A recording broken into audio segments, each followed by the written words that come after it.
গত ২ দিন কেন ভিডিও দিতে পারিনি, হঠাৎ করে যে এত বড় একটা বিপদ হয়ে যাবে সেটা কিন্তু আমিও কল্পনা করতে পারিনি। সবই হয়তোবা মহান আল্লাহ পাকের ইচ্ছা।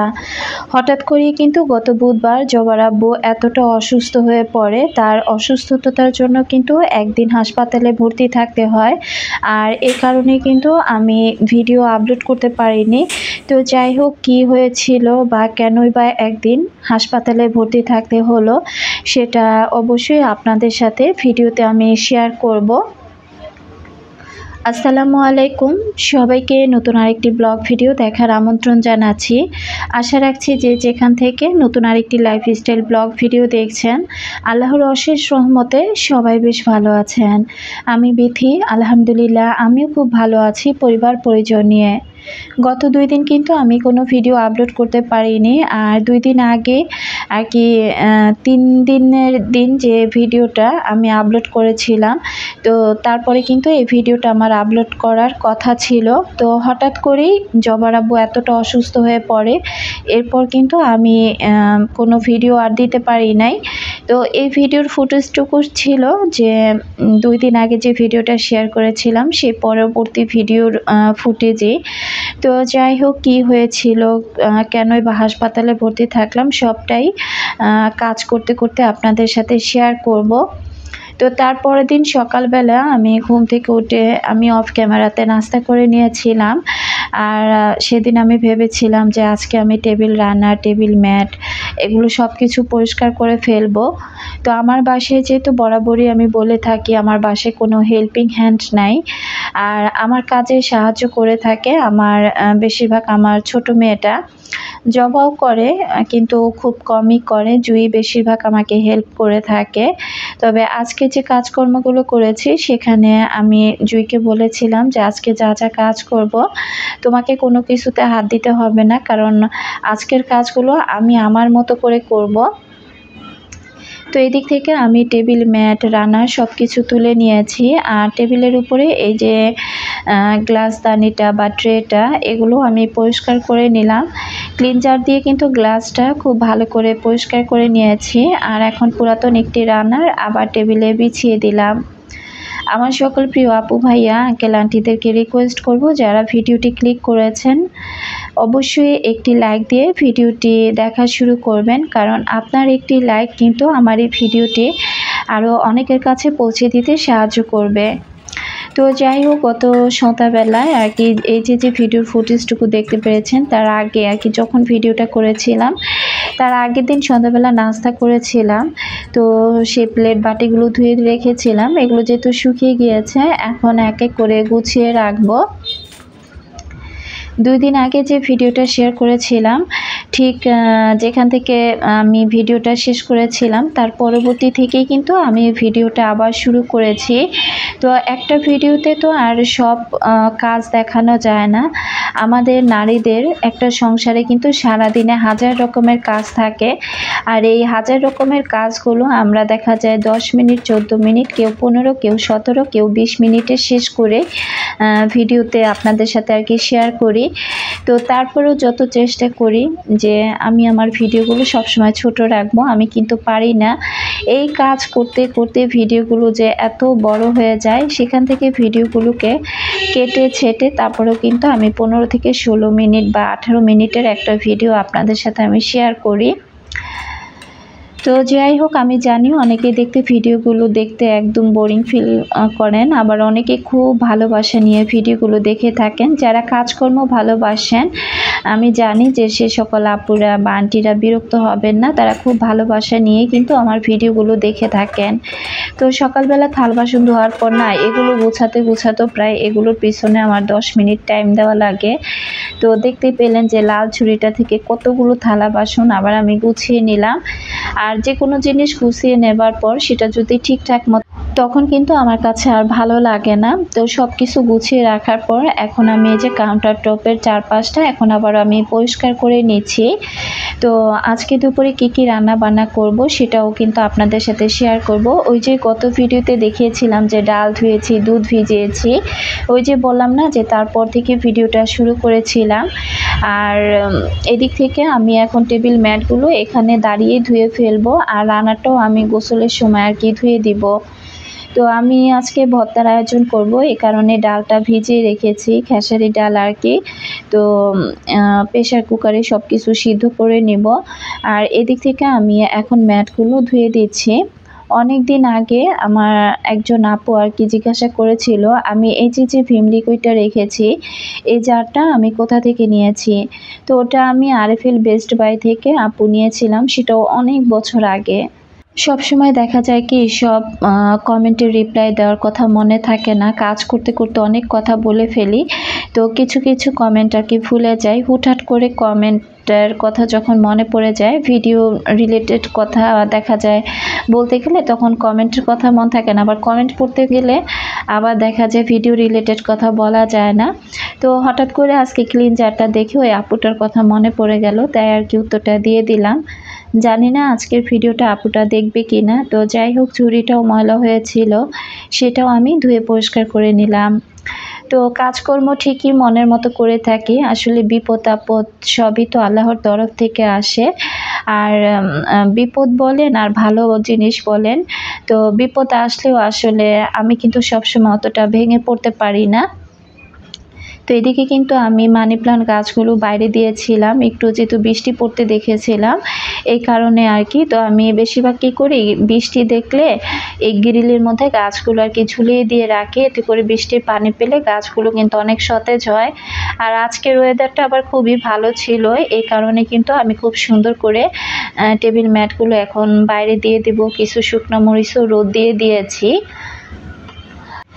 এই ভিডিওটা ছিল আমার পূজারও অনেক আগে। তো যাই হোক, এর মধ্যে কিন্তু পূজার ছুটিতে আমার দুই মেয়ে ওর নানুর বাসায় বেড়াতে চলে গিয়েছে।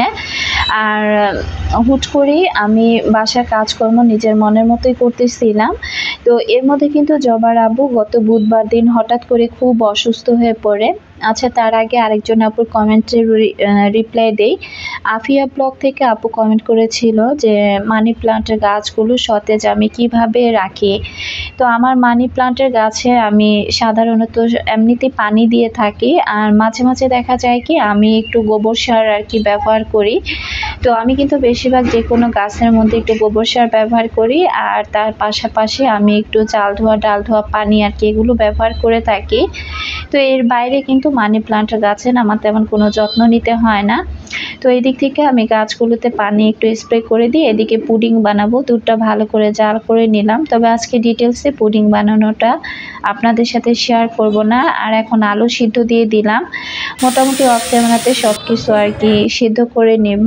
আর কদবেলটাও ভর্তা বানিয়ে নিয়েছিলাম, এই যে জুই আর আমি কদবেল ভর্তা এখন খেয়ে নিচ্ছি।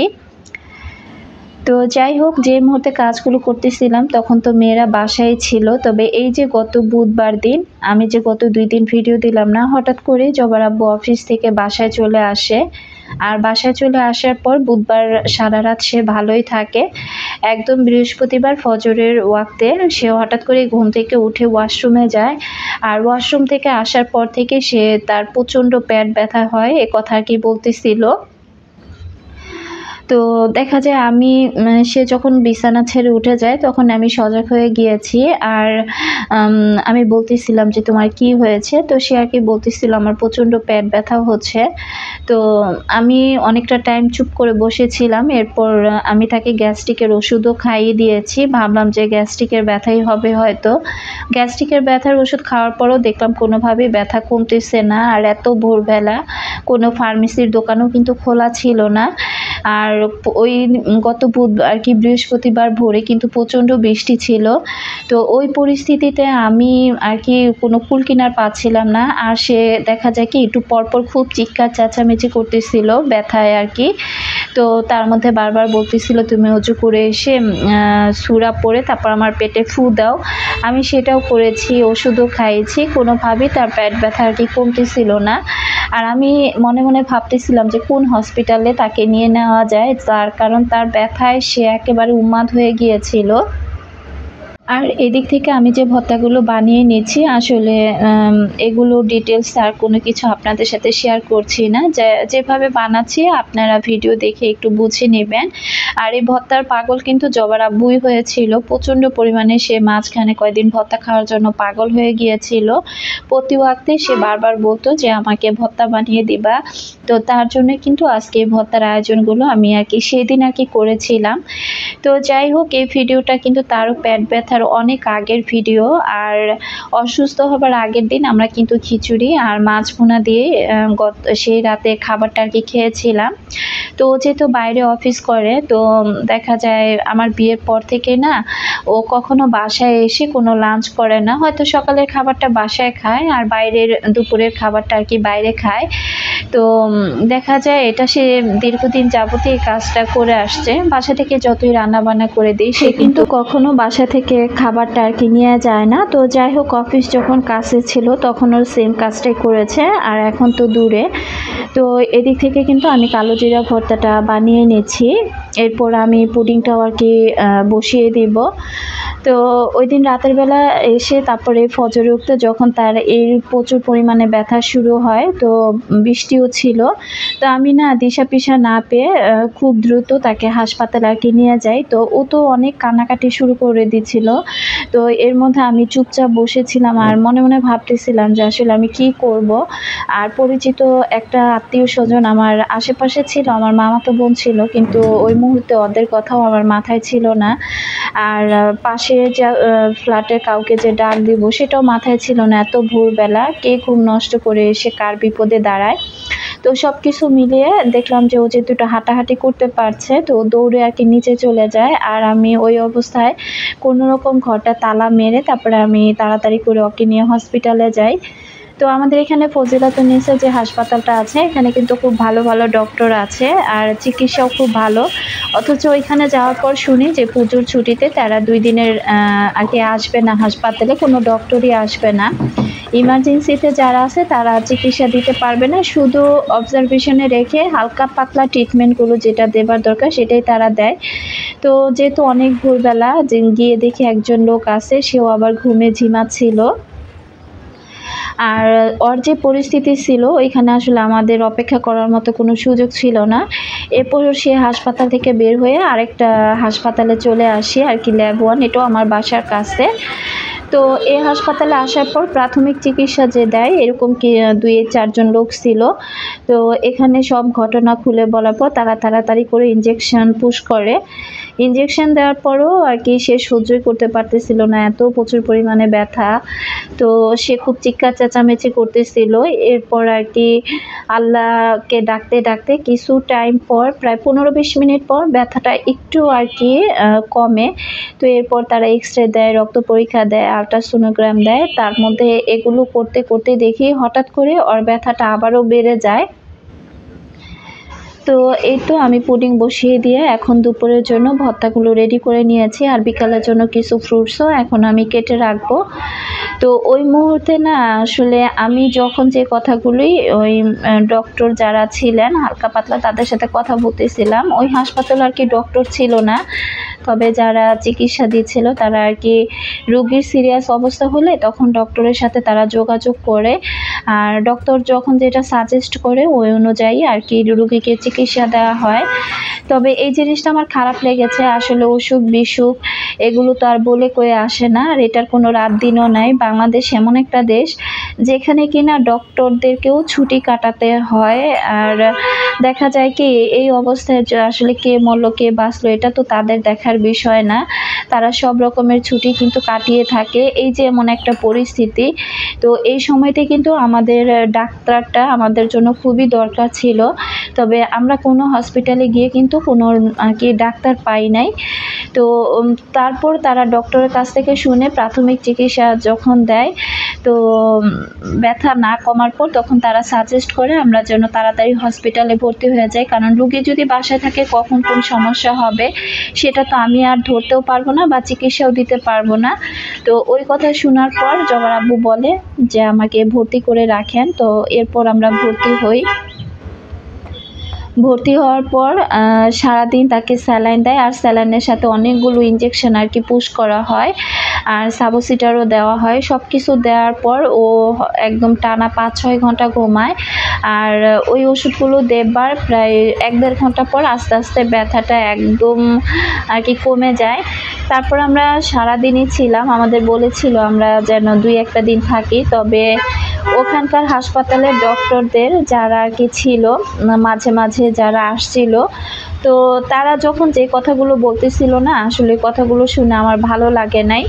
একজন ডক্টর এসে বলতেছিল আপনার রক্তে ইনফেকশন হয়েছে, আবার আপনার গ্যাসের সমস্যাও প্রচুর। গ্যাসের সমস্যা এটা আর কি যারা যখন ভর্তি করে তারাও আর কি বলেছিল। তো ওর গ্যাসের সমস্যা বেশিও হয়েছে, আবার এক্সরেতে ধরা পড়েছে যে প্রস্রাবের থলিতে একটা পাথরও ধরা পড়েছে। তো আমি পরবর্তীতে চিন্তা করলাম যে এর আগে জবরাবুর যেহেতু অ্যাপেন্ডিসাইটের ব্যথা হয়েছিল, আর এই পাথরও এর আগেও জবরাবুর হয়েছিল, তো যে ডাক্তার দ্বারা চিকিৎসা করেছি আমরা সেই ডাক্তারকেই দেখাবো। তো সেটার জন্য আমাদেরকে শনিবার পর্যন্ত অপেক্ষা করতে হবে, কারণ সবাই যেহেতু পুজোর ছুটিতে আছে। তো এই কারণে কিন্তু সারাদিন হাসপাতালে থেকে ওর ব্যথা কমার পর আমরা কিন্তু বাসায় চলে আসি। তো দেখি শনিবার দিন ডাক্তারের কাছে নিয়ে যাব।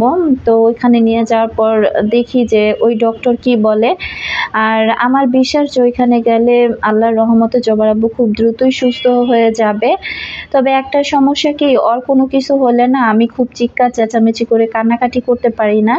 কারণ আমি যদি দেখা যায় আমার ঘরের মানুষরা অসুস্থ হয়ে পড়লে আমি যদি নার্ভাস হয়ে পড়ি, তাহলে কিন্তু ওকে দেখার মতো কোনো মানুষ থাকবে না, আর মেয়েরাও কিন্তু ঘাবড়িয়ে যাবে। তো তার একটাই দুঃখ ছিল যে আমি কেন চিৎকার চেঁচামেচি করে কান্নাকাটি করি না, আর তার প্রতি আমার কোনো ভালোবাসা নাই। তো আসলে আমার মনের ভিতরে যে কি পরিস্থিতি হয়েছিল সেটা এক আমি জানি, আর আমার উপরে আল্লাহ জানে। তো এটা নিয়ে আর কি তার খুব আমার আর কি তার কিছু হলে আমি আর কি কান্নাকাটি কেন করি না। তো কি করব বলেন তো, এখন যদি স্বামীর অসুস্থতায় স্ত্রীর কান্না কি আর না আসে বলেন। এখন আমি যদি হাউমাউ করে কান্না করে অজ্ঞান হয়ে পড়ে থাকি, তাহলে এই মানুষটাকে নিয়ে কে দৌড়াদৌড়ি করতো। তো ওই জায়গাটাই না আমার বেশি কষ্ট আর কি। তারপরও আল্লাহর কাছে শুকরিয়া আদায় করি যে যাই হোক আল্লাহ পাক তাকে সুস্থ রেখেছে, এবং এটাই সবসময় বলি যে আল্লাহ তুমি ওকে অসুস্থ না করে না আমাকে অসুস্থ করো, তারপরও একটু শান্তিতে থাকতে পারবো। কারণ এই মানুষটা যদি অসুস্থ হয়ে পড়ে আমি কিন্তু নাই হয়ে যাব দুনিয়া থেকে।